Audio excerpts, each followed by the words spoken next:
Dans les rues délavées de la ville, où les buildings étincelants s'élevaient tels des géants de verre et de béton, un contraste frappant marquait la séparation entre les vies de ceux qui possédaient et ceux qui luttaient pour survivre.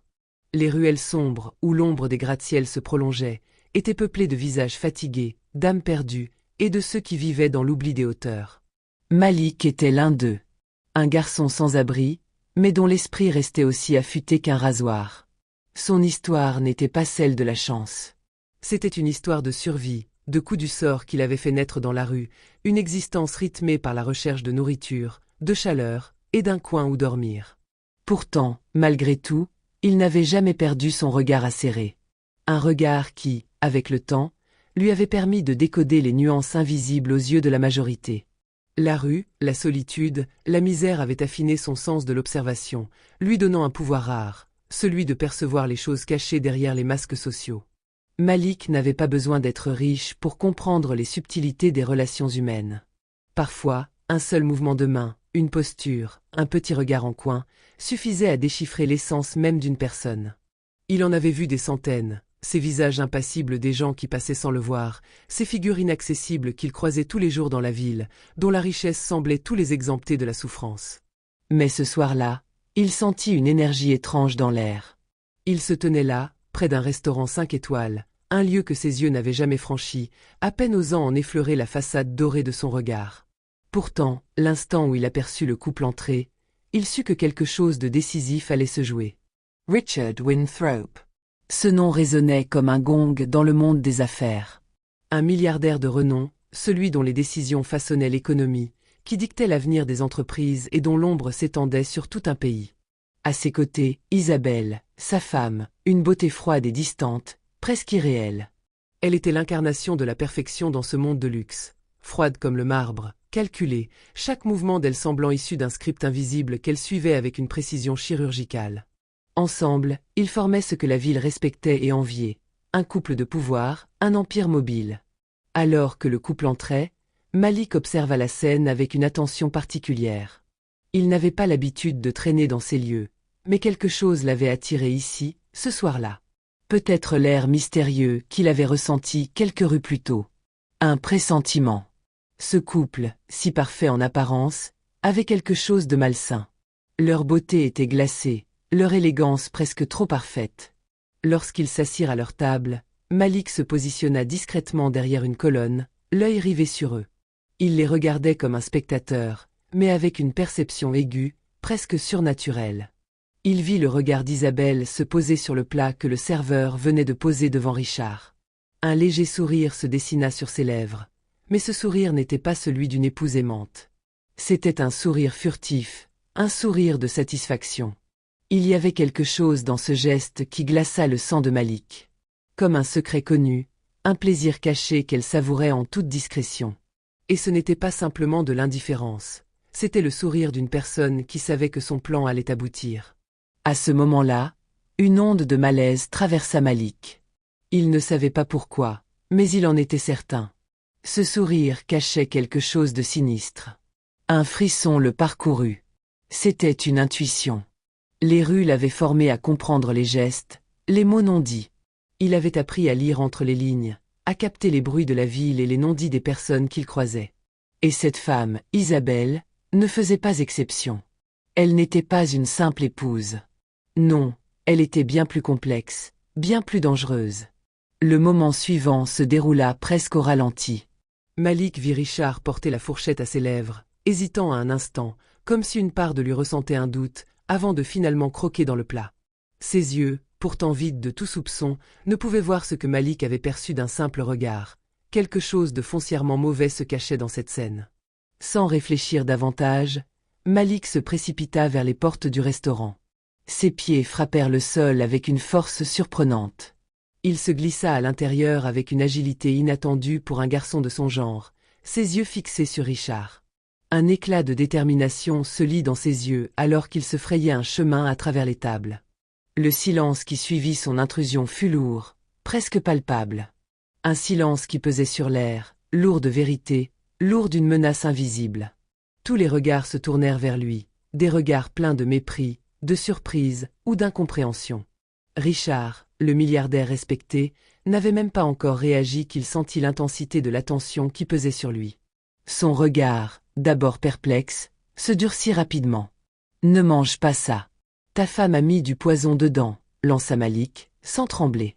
Le choc fut immédiat. Richard, abasourdi, n'eut même pas le temps de répondre qu'une vague de stupeur déferla dans le restaurant. Isabelle, restée de marbre, ne semblait ni choquée ni déconcertée. Au contraire, son regard froid glissa sur Malik comme sur une nuisance. Un dédain pur, presque palpable. Malik n'était pas simplement un voleur errant, il était une vérité incarnée dans un corps qui se dressait contre l'ordre établi.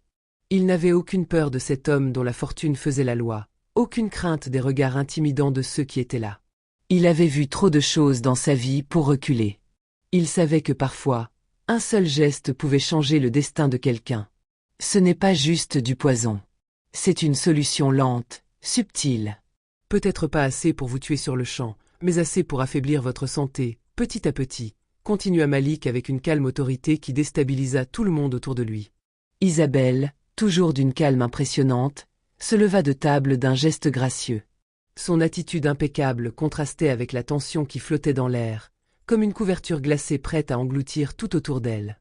Il n'y a rien de vrai dans ce que ce garçon dit. Mais il semble que nous ayons un problème. Peut-être avez-vous des hallucinations. Sa voix était douce, mais derrière ses paroles, il y avait une menace voilée, prête à se libérer. Elle se tourna vers Richard, qui était visiblement perturbé. Peut-être devrions-nous appeler la sécurité. Cependant, quelque chose dans la voix de Malik avait semé un léger doute dans l'esprit de Richard. L'assurance avec laquelle il avait parlé, son calme sous la pression, était étrangement convaincant. Richard, habituellement implacable, ressentit un frisson d'incertitude qu'il ne pouvait pas expliquer. Il regarda le plat devant lui, puis tourna les yeux vers Isabelle, cherchant dans son regard une réponse. Mais ce soir-là, il n'obtenait que des murs de glace. Isabelle remarqua immédiatement son trouble. Elle se pencha légèrement en avant, posant sa main délicatement sur son bras, un geste plein d'une affection feinte, mais d'un contrôle absolu. Elle avait l'air d'être la personne la plus calme de la pièce, mais son regard, acéré comme une lame, scrutait les moindres signes de faiblesse chez Richard. « Tu vas l'ignorer, n'est-ce pas ?» dit-elle d'une voix douce mais ferme. « Ce genre de personnes, ce sont des illusions. » Elle sourit, une fausse douceur, un masque de sécurité qu'elle imposait à son mari. « Ne laisse pas ce garçon te troubler. Nous sommes au-dessus de tout cela. » Malgré ces mots rassurants, Richard ressentait une étrange sensation qui le rongeait lentement, une sensation qu'il ne pouvait ignorer. Il détourna à nouveau son regard vers le plat, ses yeux hésitants sur la nourriture qu'il était sur le point de manger. Était-ce juste la paranoïa? Ou y avait-il une vérité cachée dans les paroles du garçon? Il était en train de douter, une faiblesse qu'il n'avait pas l'habitude de montrer.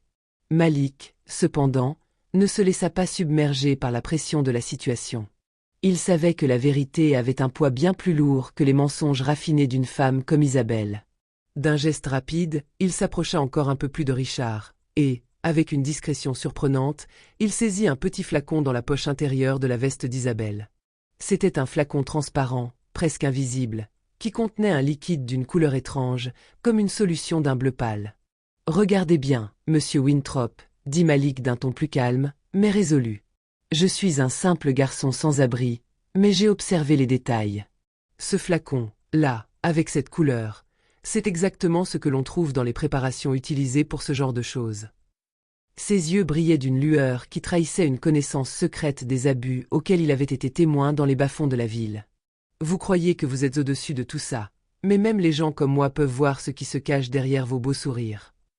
À cet instant, Isabelle pâlit légèrement, un frisson parcourant son corps, et ses yeux se durcirent. Elle se redressa instantanément, essayant de retrouver sa maîtrise, mais le doute s'était installé dans l'air.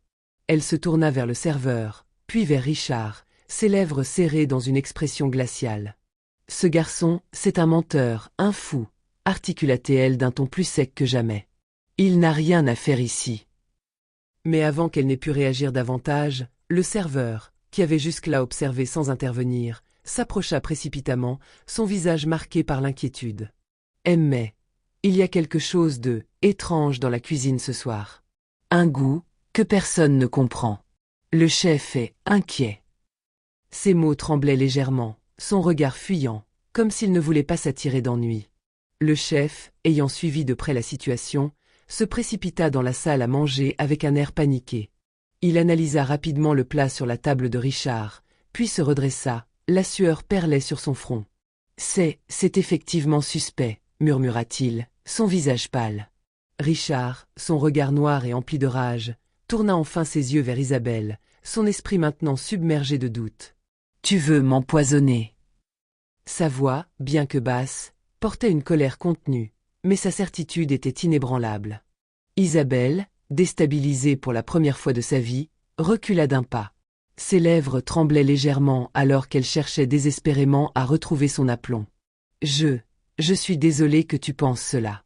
Mais ce garçon n'est qu'un opportuniste. » Malik, voyant que le chaos se déclenchait à son rythme, ne chercha pas la confrontation.